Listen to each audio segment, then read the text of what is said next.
Hey there, McGinn. Good to see you again. I can't wait to bring you this newest read aloud. I've had this chance lately, like I've been saying, to dip into new boxes of books, and it's just really fun to pick out new titles and to see, what we can do with them to get you interested, to just share these authors and their words. So we're going to do a book today that's called Milo Imagines the World. And the author is Matt De La Pena. Here we go.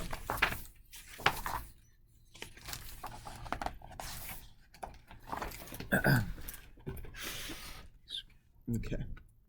What begins as a slow, distant glow grows and grows into a tired train that clatters down the tracks. A cool rush of wind quiets into a screech of steel, and when the doors slide open, Milo slips aboard. The train bucks back into motion as he and his sister squeeze onto bench seats. The whiskered man beside Milo has a face of concentration. A businessman has a blank, lonely face. The wedding-dressed woman near the far door has a face made out of light, while the dog peeking out of her handbag has no face at all, just a long, lolling tongue. These monthly Sunday subway rides are never-ending, and as usual, Milo is a shook-up soda. Excitement stacked on top of worry, on top of confusion, on top of love. To keep himself from bursting, he studies the faces around him and makes pictures of their lives.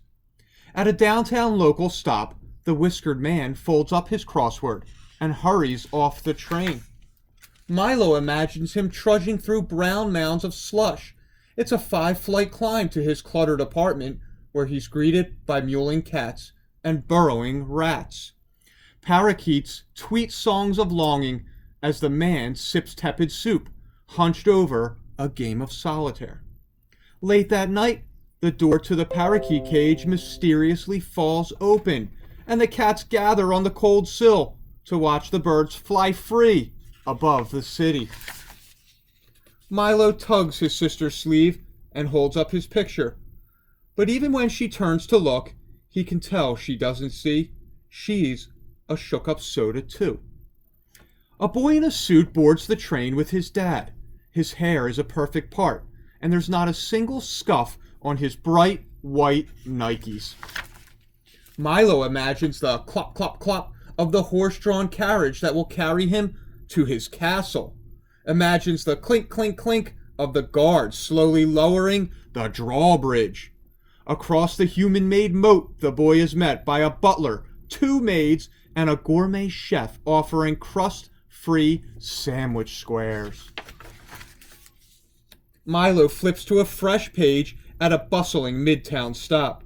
When the wedding-dressed woman strides off the train, a band of street performers launches into "Here Comes the Bride," and everyone on the platform stops and cheers.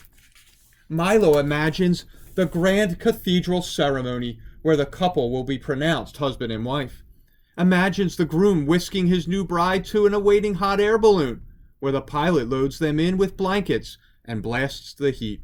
And up they go, hand in hand, beyond the concrete walls of the city, into the infinite blue.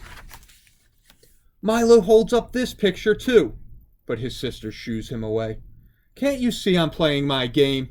He watches her thumbs bang around her smudged screen, then turns back to the boy in the suit. They lock eyes for a few seconds, and suddenly it feels like the walls are closing in around Milo.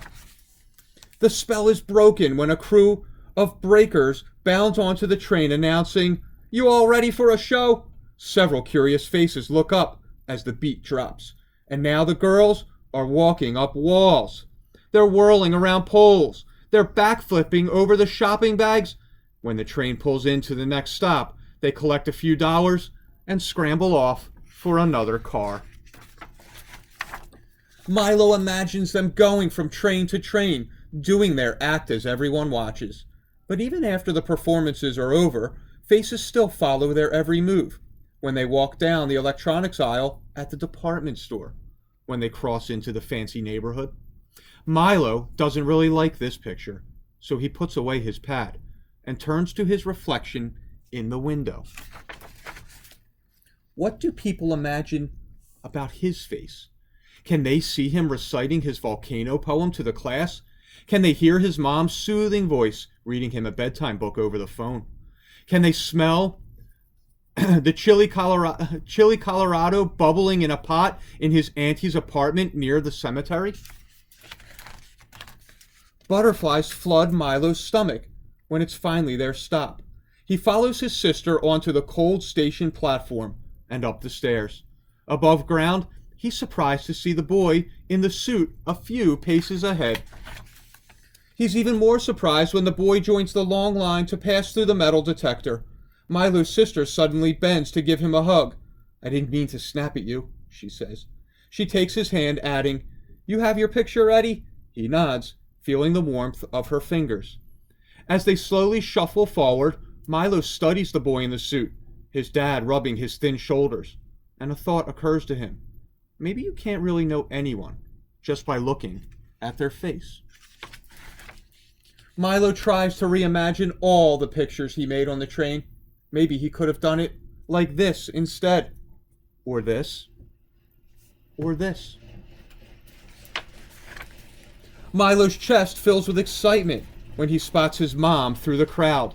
His sister rushes to give her a hug before pulling Milo in too. And it's in this tight tangle of familiar arms that he feels most alive. When they separate, Milo flips through his pad until he finds the right picture.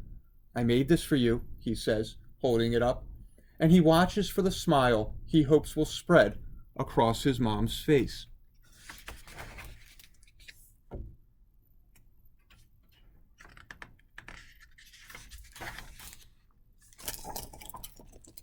So, boys and girls, I hope you understand got some of the theme of that story. You know, we see people and we might have these ideas about them, who they are, what they do.